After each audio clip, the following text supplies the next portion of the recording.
Welcome to today's video, where we're going to tackle a common problem that many developers face when working with text fields in their apps. The problem arises when the padding of the text field is too large and refuses to shrink, no matter what adjustments are made. The solution to this problem lies in using BasicTextField with a smaller padding, as demonstrated in the code snippet provided. By specifying the cursor color using the cursor brush parameter and passing in the color scheme .primary, you can ensure that the cursor remains visible even on dark backgrounds. In the code snippet I have given previously, setting the cursor brush to solid color scheme .primary allows you to change the cursor color to match your app's theme, ensuring visibility and a seamless user experience.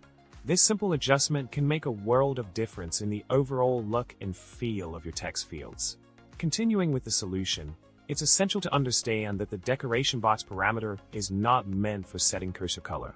Instead, it is used to decorate around the actual text field. By nesting the actual text field within a box and specifying the cursor brush color within the basic text field, you can achieve a cohesive and visually appealing text field component.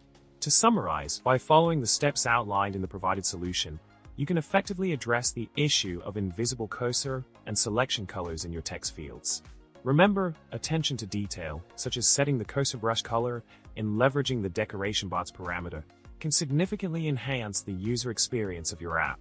I hope this video has been helpful in shedding light on how to optimize text fields in your app. Don't forget to subscribe, like the video, and leave a comment below with your thoughts and any additional questions. Stay tuned for more tips and tricks on app development. See you next time.